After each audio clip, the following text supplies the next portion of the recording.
Hello, welcome to another episode of TTG Conversations Innovator Chat. I'm Pamela Chow, and today we have Phau Hui Hoon, General Manager of Landside Concessions at Changi Airport Group. Hello, Hui Hoon. Thank you for joining our series. Hello, Pamela. Hello. Thank you for inviting me to this interview. Of course, very happy to have you here with us. So, when air travel came to a standstill last year, Changi Airport, you had to make swift decisions to sustain your business. So, over the past year, you've launched a solid lineup of visitor experiences, community events, and also technological enhancements. So, Hui Hoon, could you describe these happenings for the events for our viewers, as well as how they were received by consumers? Okay, great. I'm happy to have this opportunity to share about what Changi Airport did during the last year. I think everybody knows that last year was a difficult year and aviation was one of the most affected, and the airport being at the center of aviation, we were also quite badly hit. But as an airport, we have constantly improvised and we pivoted quite a bit so that even in this difficult year, the airport continues to service our customers. So I think a lot of travelers are well familiar. The airport is one of the best airports. It's one of the regional hub airports in the world. But actually in Singapore, the airport itself is also a very well-loved destination by Singapore residents. We typically attract quite a lot of families, especially those with young children who would hang out at the airports during the weekends. They would come here to do their shopping, do their groceries, have to have meals, and also enjoy all our facilities for the young children. And the airport, we also regularly runs quite a bit of activities, especially during the long school holidays in June and December. So last year, typically Singaporeans, right, during the school holidays, that's where they travel overseas. But because of the borders closure last year, many of them were in Singapore and they were looking for activities. So the airport, right, we actually conceptualized this Changi Festive Village. So the Changi Festive Village was designed to be a one-stop entertainment hub for families. We actually run quite a number of activities during the year-end school holidays period, ranging from like glamping under the stars, even night go-karting, and we even set up like a snow fun house at our Terminal 3, so as to bring back a little bit of the Christmas festive cheers to the Singapore residents, even when they are grounded in Singapore. The event was highly successful, I would say. We attracted like more than 400,000 participants during the 1.5 months of the Festive Village event. The event itself garnered quite a number of media coverage, including international coverage. Changi Festive Village was also CAG's way of experimenting with new tourism products when tourism resumes to attract incoming visitors. For instance, the Changi Airport Connector and the Jurassic Mile are new ecotourism concepts linking Changi Airport to the East Coast area of Singapore. Well, that sounds very exciting, all of it. And, so we're talking about those were very much front of house in a sense, but you also were very busy with your back of house projects. So can you tell us more about those? Yeah, I'm happy to share about some of the innovative services that the airport strengthened in and introduced last year. Maybe I will just share briefly about two products. The first is the iShop Changi. And I think travelers are very familiar with our iShop Changi. That's actually the Changi Airport's online duty-free portal. So in the past, with iShop Changi, travelers can actually do their shopping in the comfort of their home, and then they can just pick up their shopping when they are at the airport, and that can minimize all the busyness or the rush for time, right? But the iShop Changi was primarily serving the travelers prior to COVID-19, but with borders closed, our customers can't travel anymore. But they are still our customers and we still want to continue to serve them. And obviously these customers, they really enjoy our products. There is the Changi Airport credibility and certainty. So we continue to want to serve them. And what we did during the pandemic last year was to pivot iShop Changi such that it will serve non-travelers as well. Besides the iShop Changi, last year we also introduced a new service. It's called Changi Eats. Changi Eats is actually our food delivery service.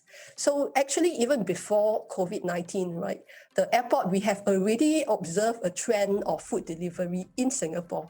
And we have been experimenting with very limited trials of delivery service within the airport vicinity. But when circuit breaker hits, that's when we scaled up our Changi Eats delivery service. When dining is completely banned, right, we were looking at how we could quickly service and also help our F&B partners who are still operating at the Changi Airport. So we came up with this delivery service, offering food options from both Changi Airport main terminals as well as Jewel, bringing the food options across the airport and the vicinity to our customers and visitors from all around Singapore. Well, you may ask, what is the value proposition of Changi Eats? After all, there are so many food delivery services around in Singapore, right? But from our perspective, we think that Changi Eats has a very unique proposition because it allows the customer to actually mix and match from up to 5 different outlets across Jewel and Changi Airport. So basically, you can pick from, Japanese food, Indian food, Chinese cuisines. You mix and match up to 5 outlets, but only pay a single delivery fee.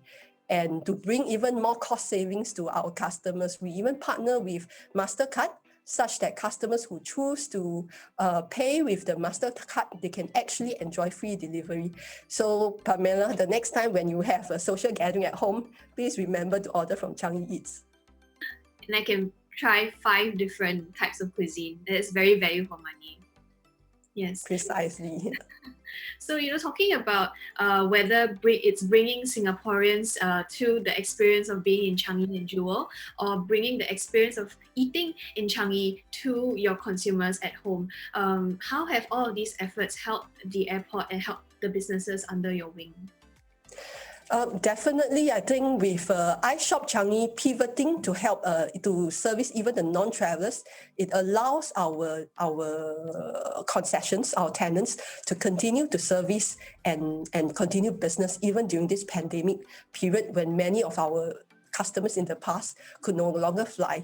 Similarly, for the Changi Eats, we've noticed that food delivery, I think it is a trend that will be here to stay, and obviously, after COVID has set, a lot of people are slightly more conscious about their personal well-being and safety, and many of them would prefer to probably stay home in the comfort of their home and their families rather than go out to have a meal as frequently as before.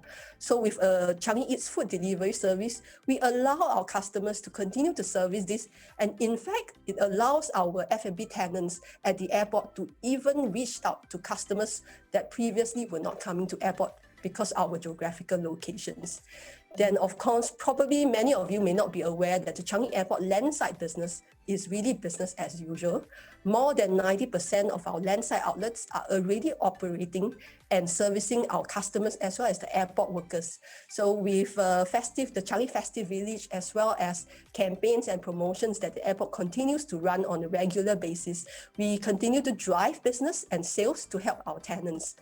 And at the same time, also bringing cheers and joy to Singapore residents who continue to stay in Singapore, to be locked down in Singapore rather than having the benefit to travel overseas. Well, that's a huge comfort that business was able to resume quickly and as normally as possible. Yeah.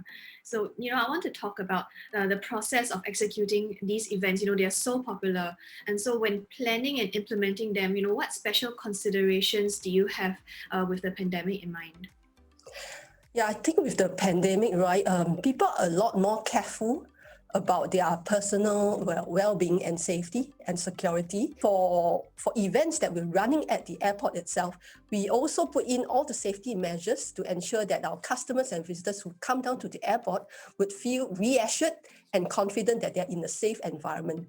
So for instance, during the Changi Festive Village, where we welcome a record number of visitors at the airport, but we actually put in a tremendous amount of safety measures.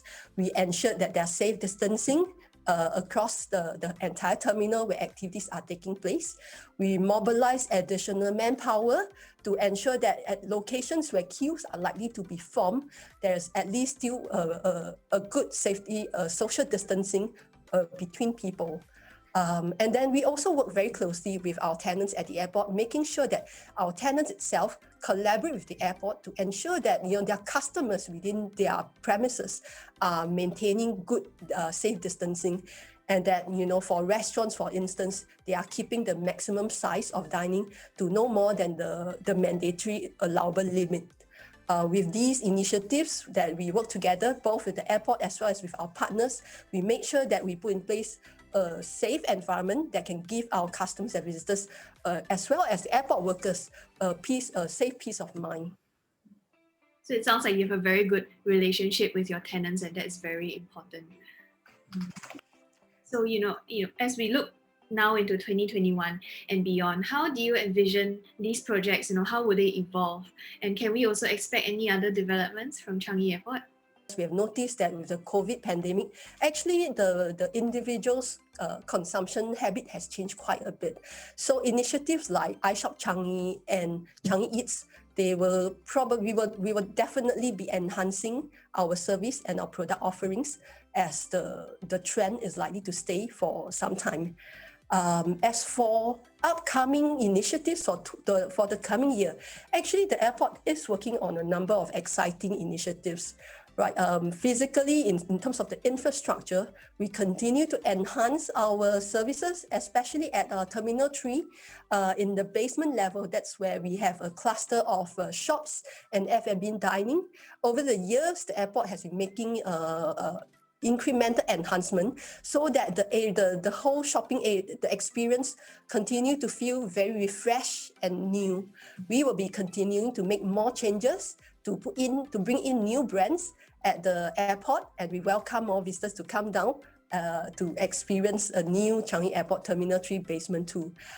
Besides the infrastructural enhancements, the omni retail experience is likely here to stay, especially tested by the pandemic, where it's even more important that retailers provide both a virtual experience as well as a brick and mortar experience. So for the airport ourselves, we are also making plans to enhance our digital capabilities. So for instance, we'll be making enhancements to our iChangi app. In the past year, we have also been making enhancements to our digital capabilities. For instance, our iChangi mobile app. In the past year, we have incorporated our new service offerings into the app, such as iShop Changi, the Changi Eats, as well as our loyalty program, the Changi Rewards. They can all be found under the same iChangi app. Going forward, our vision is to enable access by customers and our users to all of Changi offerings under the same iChangi app. And also, as travel remains restricted, we have also been experimenting with new ways of engaging our shoppers. So for instance, in the past year, we have been organizing specially curated shopping tours to invited guests from our Changi Rewards loyalty program, such that they can have a customized shopping experience, even during this period when travel is not allowed. And then there's also initiative to introduce our new e-wallet service. That's the Changi Pay. With Changi Pay, we are creating we are giving our customers another seamless method to pay for their purchases at the airport. And with the Changi Pay e-wallet, they can actually store vouchers from individual outlets and tenants, or even innovative new service offerings. That would be, and then I probably would want to share a little bit about what is our upcoming plans for the June holidays. Just as I mentioned, actually every school holidays, the airport do organize specially curated activities.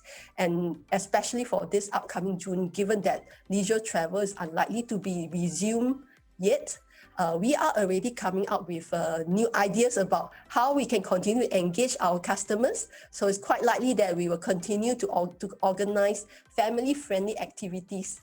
We hope that our audiences, our visitors, will look out for announcement by CAG about what we are planning for June and come down and join us. I'm very sure that with all of this rich roster of activities, you are also getting a lot of interest from international tourists who are just itching to come back and visit Changi again. I'm very sure. Yeah, that's right. We always get a lot of comments on our social media. I think our visitors, they really miss Changi Airport. We always voted, I mean, frequently voted as one of the best airport with our facilities and services. And many of our travelers who used to come to Singapore or pass by Singapore regularly, for 1 year, they have been grounded. And I think they are missing us. We are also surely missing them. Definitely. Oh, thank you so much for your time here with us today, Hui Hoon. I'm afraid that's all the time that we have. But thank you again for joining us and spending time with us. And thank you very much to Pamela, and I wish you safe and well. Thank you, and same to you also. And for our viewers out there, thank you as well. And do contact us if you have any feedback or any opportunities to explore for TTG Conversations Innovator Chat. Have a good day, everyone, and take care. Bye.